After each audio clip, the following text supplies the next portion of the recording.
अज़ीज़ बच्चों, खैर मक़दम है आप सभी का आपके अपने यूट्यूब चैनल स्टडी विद एहसान पर। और मैं एहसान अनवर आप सबों का इस्तकबाल करता हूं। बच्चों, जैसा कि थंबनेल से आपको अंदाज़ा हो गया होगा कि आज का ये वीडियो आपके लिए बहुत ही ज़्यादा ख़ास होने वाला है, क्योंकि आज के इस वीडियो में हम लोग देखेंगे उर्दू क़वायद के कुछ ख़ास क्वेश्चन जो बार बार आते हैं, और साथ ही साथ कुछ मुख्तसर जवाब वाले सवालात जो आपके लिए बहुत ही ज़्यादा इम्पॉर्टेंट हैं, बहुत ही ज़्यादा ख़ास हैं। ये क्वेश्चंस हूबहू भी आपके पर्चे में देखने को मिल सकता है, या नहीं तो इसके ही बुनियाद पर बहुत सारे ऑब्जेक्टिव क्वेश्चंस या खाली जगहों को भरें और दूसरे तरह के सवालात भी बनाए जा सकते हैं। असल मकसद हमें सीखना है कि आज के भी इस वीडियो में आपको मैं क्या बताने जा रहा हूँ, आप उसे अच्छी तरह सीखें। और अगर वो आप अच्छी तरह सीख लेते हैं तो बहुत सारे क्वेश्चंस, बहुत सारे सवालात का जवाब आप आसानी से दे पाएंगे। तो चलिए शुरू करते हैं, लेकिन उससे पहले एक छोटी सी रिक्वेस्ट है कि अगर आप चैनल पर नए हैं और चैनल को सब्सक्राइब नहीं किया है तो चैनल को सब्सक्राइब कर दें और बेल आइकन को भी प्रेस कर दें, ताकि इस तरह की सारी यूज़फुल वीडियो आप तक आसानी के साथ पहुँच सके और आप अपनी तैयारी अच्छी तरह कर सकें। तो चलिए शुरू करते हैं स्टूडेंट्स। जैसा कि आप देख सकते हैं कि फर्स्ट क्वेश्चन, जो कि असल में सवाल 4 है, इससे पहले के 3 सवाल हम लोग पहले के वीडियो में देख चुके हैं। तो क्वेश्चन नंबर 4 सवाल 4 में आपका दिया है, दर्ज झैल में से किसी 5 की जमा बताएं। और आपके जो अल्फाज दिए गए हैं वो है शजर, गरीब, किताब, आलिम, मुल्क, दीन और मस्जिद।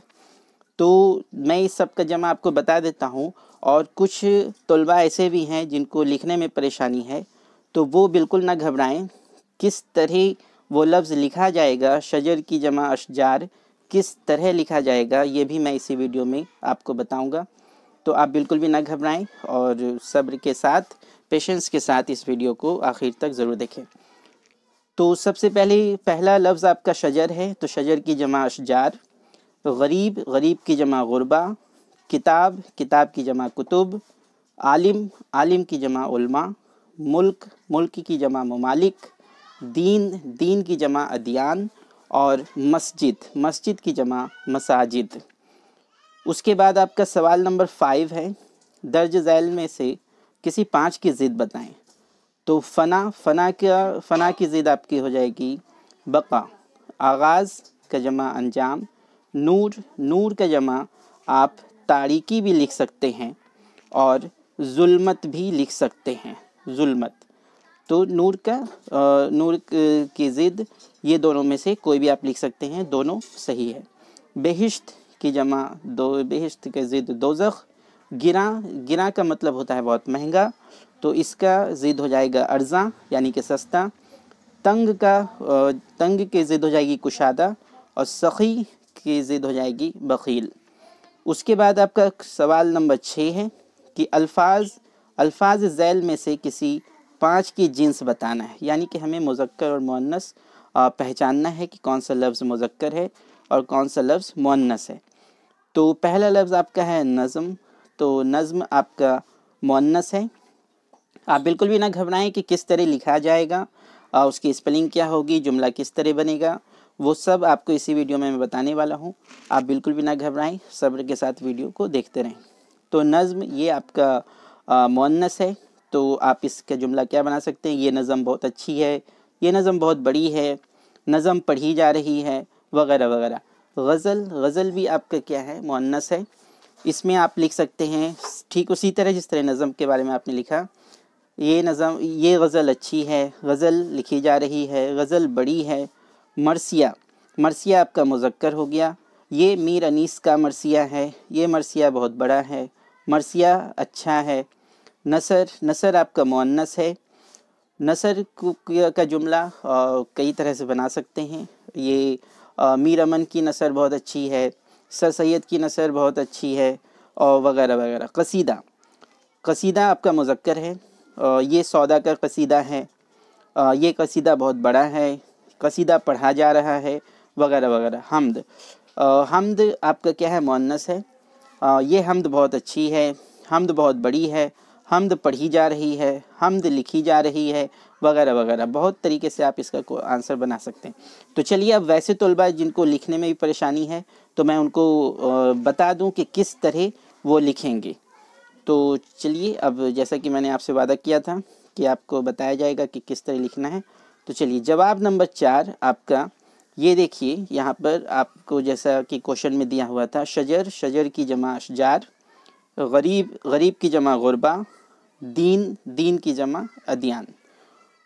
उसके बाद किताब, किताब की जमा कुतुब, आलिम, आलिम की जमा उलमा, मस्जिद, मस्जिद की जमा मसाजिद। ये हो गया। फिर आपका जवाब नंबर 5 जिसमें आपको कुछ दिए गए अल्फाज के ज़िद लिखने थे। तो ये देखिए, आपका फ़ना, फ़ना का जमा आपका बका, गिरा, जैसा कि मैंने बताया गिरा का मतलब हो गया आपका महंगा। तो जब महंगा दिया रहेगा तो आप सस्ता लिखेंगे, लेकिन गिरा दिया हुआ है तो आप लिखेंगे अर्ज़ा। आगाज़ का जमा हो गया अंजाम, और तंग का जमा हो गया कुशादा। सॉरी, जमा नहीं, ज़िद, ज़िद, तंग का ज़िद हो गया कुशादा।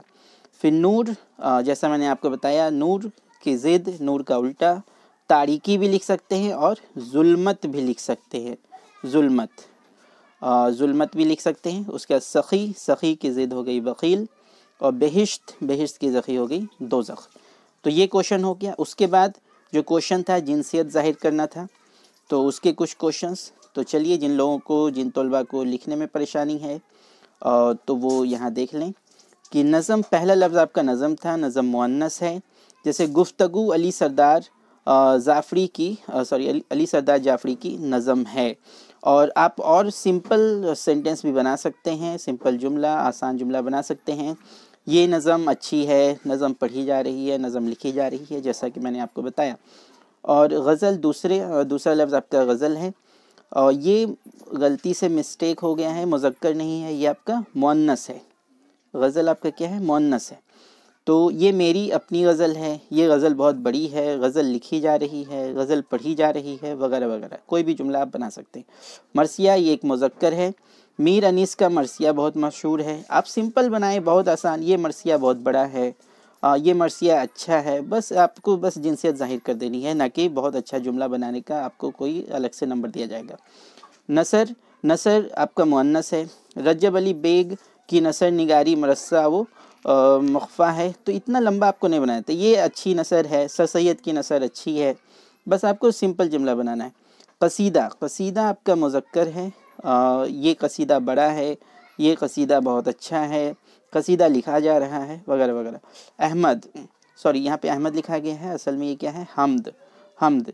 तो हमद आपका क्या है? ये भी गलत लिखा गया है, हमद भी आपका मुअन्नस है। खुदा की हमद से बेहतर और कोई बात नहीं। तो हमद पढ़ी जा रही है, हमद लिखी जा रही है, वगैरह। आप सिंपल सेंटेंस ही बनाएं, ज़्यादा बड़े सेंटेंस की तरफ आप ना जाएं। चलिए, उसके बाद कुछ और क्वेश्चन जो हम लोग यहाँ पर देख लेते हैं इसी वीडियो में। जैसे कि आपने देखा कि क्वेश्चन नंबर 9 तो आपका, ये क्वेश्चन 8 अब करना है हमें। 7, अच्छा 7 भी बचा हुआ है, तो चलिए पहले 7 देख लेते हैं कि मुहावरात ज़ैल में से किसी 5 को जुमले में इस्तेमाल करें। यहाँ पे जैसा आपने देखा कि कुछ मुहावरे दिए गए हैं, उससे आपको जुमले बनाने हैं। इन मुहावरों का इस्तेमाल करके जुमले बनाने। तो पहले आग का मोल होना, ख्याली पुलाव पकाना, पापड़ बेलना, पानी में आग लगाना, दिल खट्टा करना, ईद का चांद होना। तो चलिए, इसका डायरेक्ट सेंटेंस ही देख लिया जाए, क्योंकि कुछ लोगों को लिखने में भी परेशानी होती है। तो जैसा कि आप देख सकते हैं स्क्रीन पर, पहला मुहावरा आपका था आग का मोल होना। तो इसका जुमला, आजकल तमाम चीज़ें आग का मोल हो रही हैं। यस, आग का मोल होना, बहुत महंगा होना। तो आजकल महंगाई बढ़ रही है, आजकल तमाम चीज़ें आग का मोल हो रही हैं। ये आपका जुमला हो गया। ख्याली पुलाव पकाना, जिसका मतलब होता है बेबुनियाद बातें करना। तो जुमले में किस तरह इस्तेमाल करेंगे? सख्त मेहनत करो, ख्याली पुलाव मत पकाओ। यस। फिर आपका नया नेक्स्ट सेंटेंस है, सॉरी नेक्स्ट मुहावरा है पापड़ बेलना। पापड़ बेलना जिसका कि मीनिंग होता है बहुत ज़्यादा मेहनत करना। तो बहुत पापड़ बेला तब नौकरी मिली। यस। नेक्स्ट है आपका पानी में आग लगाना, मतलब जहाँ झगड़ा नहीं है वहाँ भी झगड़ा लगा देना। तो ये क्या है? जाकिर पानी में आग लगाना खूब जानता है। यस, एक जुमला हो गया आपका। दिल खट्टा करना, दिल खट्टा करना, और इसका जुमला क्या हो जाएगा? असलम ने अपने दोस्तों का दिल खट्टा कर दिया। फिर आपका होता है ईद का चांद होना। ईद का चांद होना ये बहुत ही फेमस और ज़्यादा इस्तेमाल होने वाला मुहावरा है। तो बहुत दिनों पर नज़र आना, ईद का चांद होना, उसी को कहते हैं फरहत आजकल ईद का चांद हो गया है। तो आपने देखा कि ये मुहावरे थे जिसका इस्तेमाल आपने जुमलों में किया। तो ये मुहावरे आपको डायरेक्ट भी आ सकता है एग्ज़ाम में, या ये ऑब्जेक्टिव फॉर्म में भी आ सकता है कि आग का माल होना का क्या मीनिंग है, क्या मानी है, और 4 माने आपको दिए रहेंगे। तो आप देख लीजिए, आग का मोल होना मतलब बहुत महंगा होना, ख्याली पुलाव पकाना, बेबुनियाद बातें करना, पापड़ बेलना, बहुत मेहनत करना, पानी में आग लगाना, जहाँ झगड़ा ना हो वहाँ झगड़ा लगाना, दिल खट्टा करना, नाखुश होना, रंजिश होना, है ना, इस तरह से खफा हो जाना, ईद का चांद होना मतलब बहुत दिनों पर दिखाई देना। तो ये कुछ मुहावरे थे जो किसी भी फॉर्म में, किसी भी शक्ल में आपसे पूछा जा सकता है। तो चलिए अब नेक्स्ट क्वेश्चन देख लेते हैं, वो भी बहुत इंपॉर्टेंट है। तो क्वेश्चन 7 आपका हो गया। क्वेश्चन 8 में आपका है मुंदरजा झैल लाहिकों की मदद से 5 अल्फाज की तरकीब लिखें। यस, ये भी बहुत ज़्यादा इंपॉर्टेंट है और ये ऑब्जेक्टिव की शक्ल में भी आता ही है, आ सकता है नहीं, आता ही है। और कुछ अल्फाज दिए रहेंगे, उसमें आपको पहचानना है कि किस लफ्ज़ में इस ख़ास लाहिके का इस्तेमाल हुआ है। जिस तरह नाक लाहिके का इस्तेमाल किस लफ्ज़ में हुआ है, 4 ऑप्शन दिए रहेंगे आपको, उसमें से आपको पहचानना है। तो खैर, हमारा मकसद है यहाँ पे सीखना। मुंदरजा झैल लाहिकों की मदद से 5 अल्फाज की तरकीब लिखिए। और लाहिके आपके दिए हैं नाक, पान, ख्वाह, गार और फरोश। तो चलिए डायरेक्ट आंसर ही देख लेते हैं, ताकि वैसे तलबा को सहूलत हो जाए जिनको लिखने में परेशानी होती है। तो आप यहाँ से देखिए, नाक, तो हमने नाक लाहिके का इस्तेमाल करके एक हमने और नया लफ्ज़ तरकीब किया है, खौफनाक। यस, खौफ में नाक ऐड हो गया, तो क्या हो गया, खौफनाक। उसी तरह दान, तो दान अब क्या हो गया, पानदान, है ना, पानदान हो गया, बहुत आसान है। खाह का क्या हो गया, खैर खाह। यस, खैर खाह हो गया। और फिर आपका गार का क्या हो गया, मददगार। यस, मददगार, ये गार इस लफ्ज़ के आखिर में आकर ऐड हो गया। उसी तरह आपका लास्ट है फरोश। तो फरोश, देखिए फरोश यहाँ पे क्या हो गया, मेवा फरोश, मेवा बेचने वाला, फल बेचने वाला, मेवा फल को कहते हैं, तो मेवा फरोश, फल बेचने वाला। तो ये भी आपने देखा कि नाक यहाँ पे कहाँ छुपा हुआ है, तो ये नाक यहाँ आपका छुपा हुआ है। दान, पानदान में छुपा हुआ है। खा, खैर खा। गार, मददगार। फरोश, मेवा फरोश। तो ये आपके लाहिकों की मदद से लफ्ज़ों की तरकीब हो गई। तो चलिए अब इसके बाद क्वेश्चन 8 देखते हैं। क्वेश्चन 8 में आपका क्या कह रहा है। तो क्वेश्चन 8 आप देख सकते हैं, सॉरी क्वेश्चन 8 ही था ये, क्वेश्चन 8 हो गया। अब क्वेश्चन 9 में कुछ मुख्तसर सवालात हैं जिसका जवाब भी मुख्तसर होगा। तो मुंदरजा झैल में से किसी 4 सवाल का जवाब दीजिए। पहला सवाल आपका, अरबी लफ्ज़ फ़तूर के क्या मानी है, अरबी लफ्ज़ फ़तूर के क्या मानी है। उसके बाद क्वेश्चन नंबर 2 आपका है, मिजाज की नज़म का उन्वान क्या है। यस, ये इसरारुल हक मिजाज जो आपके निसाब में है, उनकी एक नज़म आपके निसाब में, आपकी किताब में शामिल है।